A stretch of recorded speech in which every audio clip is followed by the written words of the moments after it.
Before the sun fully rises, Northeast Oklahoma City is already working. You see it in the early morning commutes, the small businesses opening their doors, and the thousands of adults in the sandwich generation, people simultaneously raising young kids and caring for aging parents.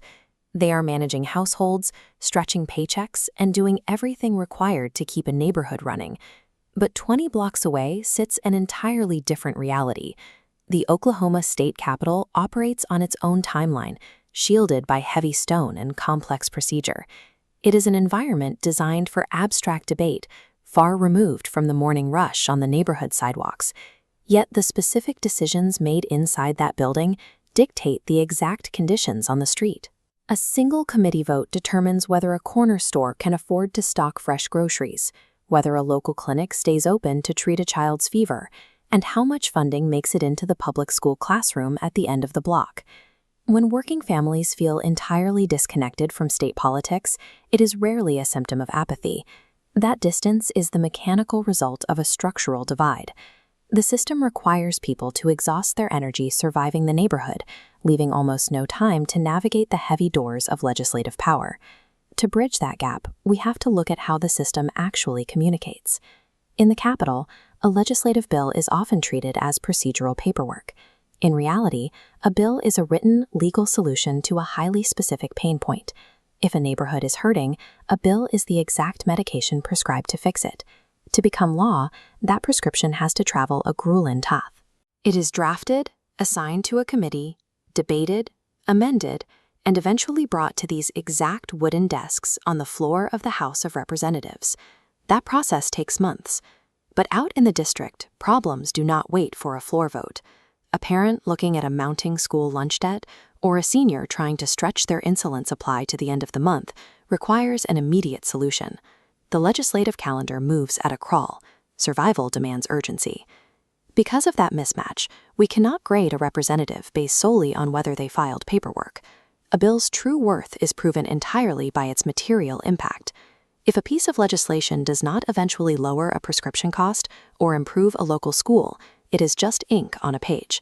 To see how this plays out in practice, we are auditing 3 specific areas: House District 97, House District 99, and Senate District 48. These are communities with rich cultural histories, but they also face severe economic hurdles. Public health experts measure these hurdles using a metric called the social determinants of health. Think of these as the basic building blocks of survival: a reliable paycheck, a safe place to sleep, and access to fresh, affordable food. If a neighborhood lacks these building blocks, the health of the entire community collapses. Fixing those foundational issues requires highly targeted legislation. It takes bills designed to cap rent increases for long-term residents, raise the minimum wage for hourly workers, and provide heavy tax incentives to pull full-service grocery stores into food deserts. This graphic illustrates the reality of the current legislative session.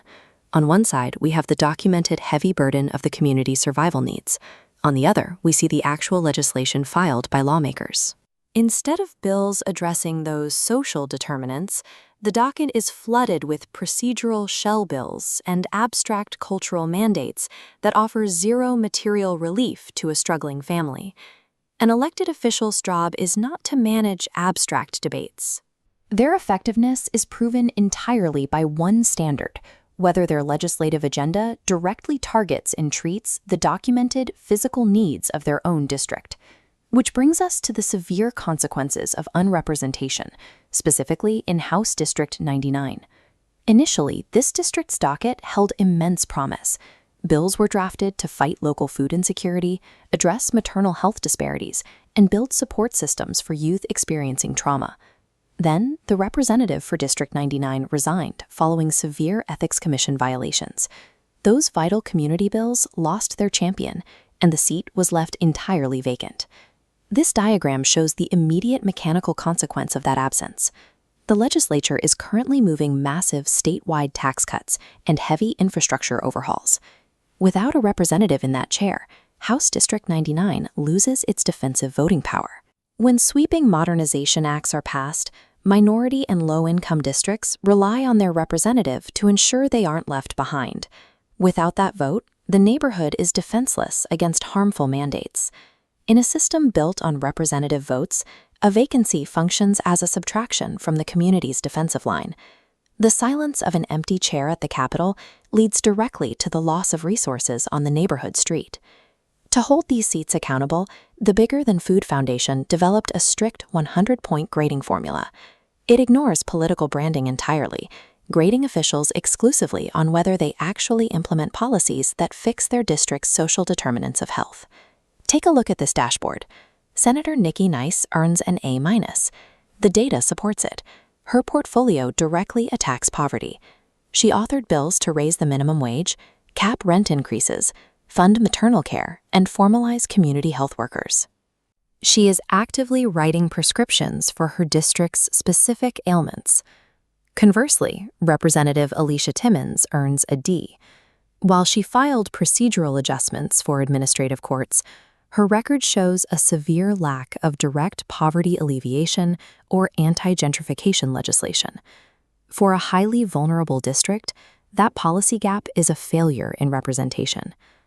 Finally, the vacant seat for House District 99 receives an automatic F. No matter how strong the initial legislation was on paper, the ethical abandonment of the district triggered a power vacuum, leaving constituents voiceless when they needed defense the most. These scores provide an evidence-based map of who is actually doing the work. For a neighborhood navigating medical deserts and rising rent, this data serves as a vital tool for community survival and accountability. The effort to bridge this disconnect is already underway within the district. In places like Spencer, Oklahoma, residents are gathering for table talks, centering their community strategy around the dinner table. They are engaging in power mapping. Instead of feeling isolated by an ice storm or a lack of local groceries, they are identifying the specific local decision-makers responsible for the funding. They are connecting their daily dinner table frustrations directly to legislative solutions. Effective change starts with the basics, identifying the specific bills that affect your household and mapping out who holds the decision-making power in your district. Organizing a local huddle around a shared meal allows neighbors to turn individual frustrations into a collective agenda. When everyday people organize their struggles into a unified voice, they force the legislative system to pay attention. You don't have to wait for the state to hand you a solution. You just have to claim your seat at the table.